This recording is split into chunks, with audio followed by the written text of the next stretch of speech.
ये है प्लेटिनम सतह पर, जो प्लेटिनम है उसकी सतह पर NH3 का अपघटन शून्य कोटि की अभिक्रिया। यहाँ पर हमें पहले क्या करना होगा, NH3 का अपघटन करना होगा। अपघटन माने टूटना। तो NH3 कैसे टूटेगा, यहाँ पर हम क्या करेंगे, NH3 लेंगे अमोनिया, और ये किस में टूटेगा, देखो अमोनिया हमेशा टूटता है N2 प्लस 3H2,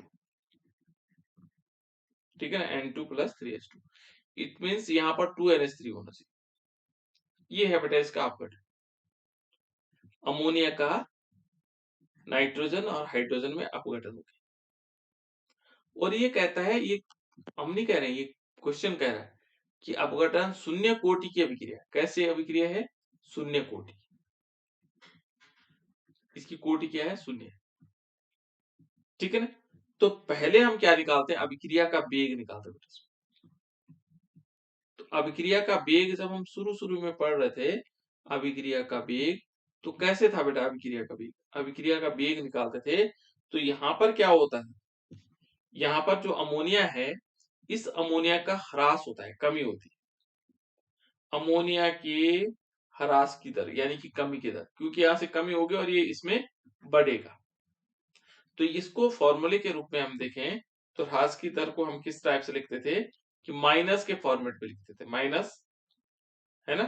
और ये क्या, इससे पहले हम 1/2 लिख लेते, 1/2, और माइनस, देखो क्या माइनस हुआ, delta NH3, active mass of delta NH3, है ना, अपॉन dt। ऐसे तो लिखते थे बेटा, है ना, ये हमारे पास आ जाएगी, इस टाइप से हम इसको लिखते थे। ये अमोनिया है। चलो 1 मिनट, थोड़ा गड़बड़ हो गया यहाँ पे, इसको बिठा देता हूँ।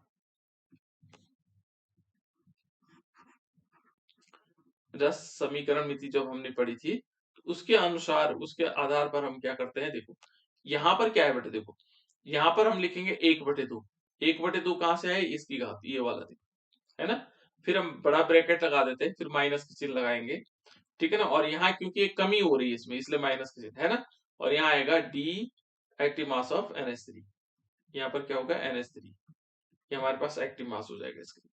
इसका हमें क्या निकालना है, एक्टिव मास, और बटे में क्या कर देंगे बेटा इसमें dt, और इस बड़े ब्रैकेट को हम बंद कर देते हैं। फिर क्या होता है, देखो बराबर किसके होगा, इसका भी निकालेगा। तो इसका कैसा आएगा, यहाँ आएगा, क्योंकि बन रहा है, इधर क्या हो रहा है, माइनस हो रहा था, इधर प्लस हो रहा है, इधर क्या हो रहा है, N2 का उत्पादन हो रहा है। तो जब उत्पादन की कंडीशन होती है तो आप क्या लिखते हैं, इसको लिखते हैं D, और N2, यहाँ माइनस का चिन्ह नहीं आएगा क्योंकि बन रहा है, अपॉन dt। ये हो गया बेटा। फिर हम इस ब्रैकेट को बंद करते हैं। अब उसके बाद क्या आएगा, तीसरा नंबर, हाइड्रोजन की उत्पादन की दर। तो हाइड्रोजन की उत्पादन की दर बराबर होगा, और यहाँ पर क्या करेंगे, 1/3 लिखेंगे, क्योंकि यहाँ क्या है, ये 3 है, 1/3। और यहाँ क्या होगा, इस ब्रैकेट के अंदर होगा active mass of D, active mass of hydrogen H2 upon dt, और ब्रैकेट क्लोज हो जाएगा। तो इस प्रकार से हमारे पास क्या हो गया बेटा, अभिक्रिया का वेग हमने इसके लिए निकाल दिया, है ना। अब हम एक एक चीज को देख सकते हैं, ठीक है। तो ये क्या कह रहा है, क्योंकि इन्होंने पहले कहा कि अभिक्रिया क्या है, शून्य कोटि की अभिक्रिया। कैसी अभिक्रिया बेटा, शून्य कोटि की। तो हमारे पास जो अभिक्रिया का वेग होगा, तो अभिक्रिया का वेग क्या होना चाहिए, देखो अभिक्रिया का वेग यदि हम निकालेंगे, अभिक्रिया का वेग बराबर क्या आता है, वेग इज डायरेक्टली प्रोपोर्शनल टू, या हम इज इक्वल टू भी लिख सकते हैं ना, प्रोपोर्शनल आएगा एक्टिव मास ऑफ NH3, है ना। तो यहाँ पर क्या आएगा, K और एक्टिव मास ऑफ NH3, लेकिन इसकी घात क्या नहीं होगी, 2 नहीं होगी। हम पहले वाले में हम क्या करते थे, 2 घात कर देते थे, यदि क्योंकि द्वितीय कोटि की। लेकिन ये शून्य कोटि की अभिक्रिया है, ये 2 घातों के रूप में ना आकर के यहाँ शून्य घात के रूप में आएगा। और जब किसी की घात शून्य होती है, इसका मतलब क्या होता है, कि इसका मतलब 1 हो जाएगा। तो K इंटू 1 बराबर K। तो K का मान उसने दे रखा है, देखो K का मान क्या दे रखा है, ये दे रखा है।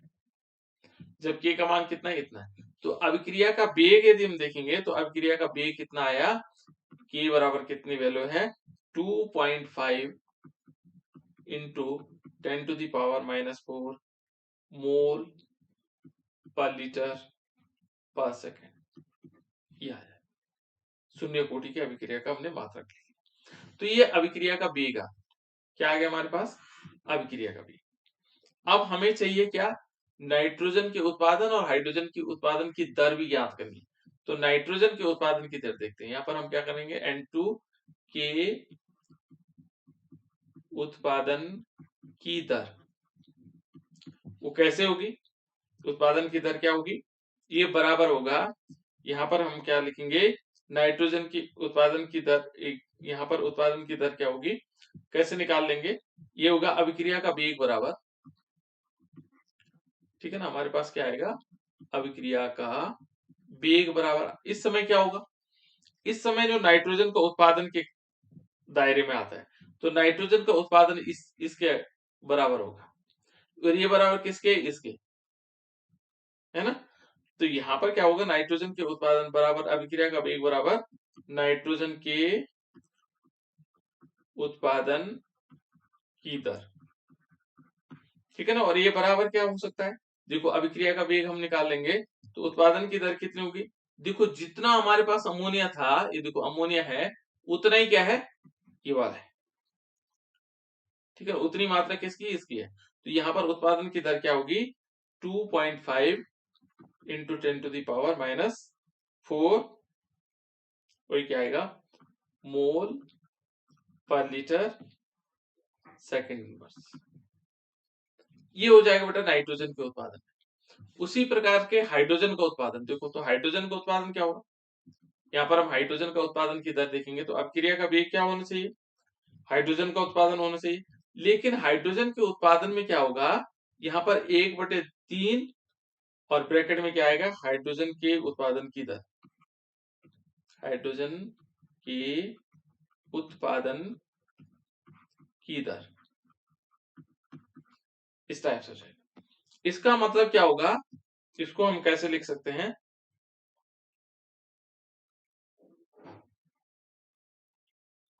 हाइड्रोजन के उत्पादन ये तो अभिक्रिया का वेग 1/2 हो जाएगा।